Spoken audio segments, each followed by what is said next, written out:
In this video, I'm going to offer you 3 simple exercises that will help you identify your calling or life purpose. Hi, Mark Gilbert here, and in a separate video, I offered you 5 reasons as to why identifying your life purpose and living on purpose is important. Now I want to get into some ways that you can identify your purpose if you're not sure what it is. In this video, we'll look at 3 simple exercises that come from my book, Be Yourself, Evolving the World Through Personal Empowerment. Each of these exercises will give you some insight, but it's when you combine them together, when you see what each one of them tells you, that you really gain greater clarity on the topic. The first exercise I call the timeline. And here's what you want to do. Get a large piece of paper and draw a horizontal line across the middle of it. At the end of the line on the left is when you were born, the beginning of the line. And on the right side is the present day, today. And on the space on the timeline between your birth and now, what I want you to do is to label the appropriate points of time and any necessary descriptive words in response to these suggestions. If necessary, you may want to pause the video and write down each question or suggestion. On the timeline, indicate the following. First, the major crossroads in your life when you made a choice that moved you in a new direction. Next, the major roads not taken in your life, that is, the points when you could have made a major choice but you stayed in place. Next, the major crises that have occurred in your life, whatever a crisis is to you, and label what you learned from that crisis. Next, indicate the major successes that you've had in your life and label what you gained from each success. Next, list any major milestones in your life that aren't already listed on your timeline and label what you gained from each of those milestones. Now take a moment and look over your timeline. What you're doing is looking for any trends or any messages. Has your life been redirecting you to similar kinds of experiences or learning? What does any of this have to say about the purpose of your life? Contemplate that.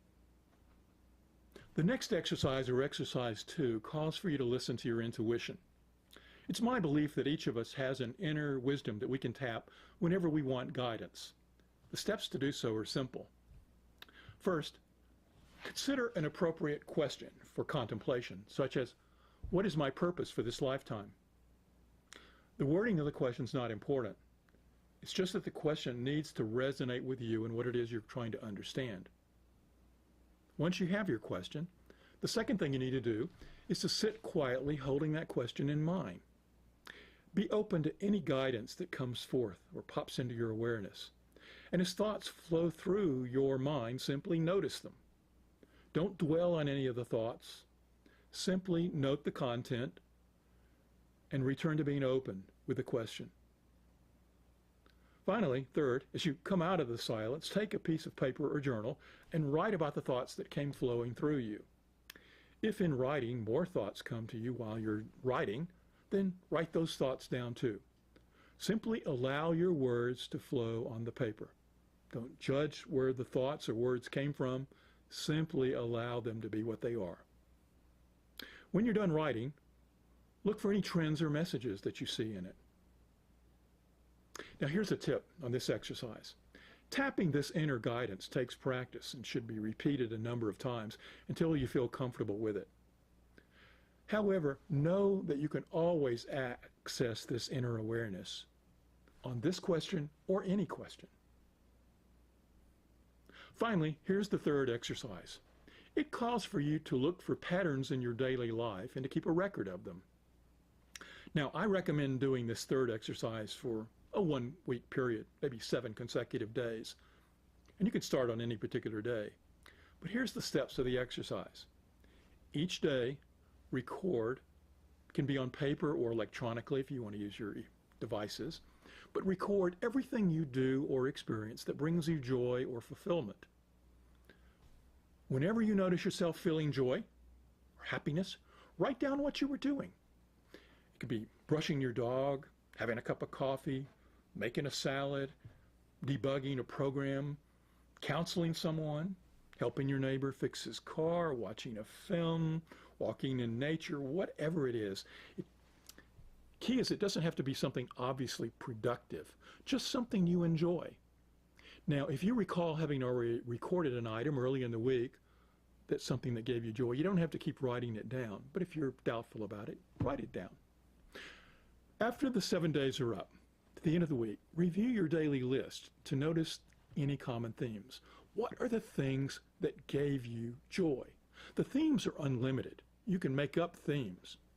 In the video description online is a list of potential themes to get you started thinking what they might be. And that list comes from my books. You can find that there as well. Now, consolidate and organize the items on your list and group them by theme. Review the themes and note ways you can combine them into real-world endeavors. Be imaginative and creative. I'll give you a few examples here. For instance, you may have discovered that you really enjoy brewing that perfect cup of coffee.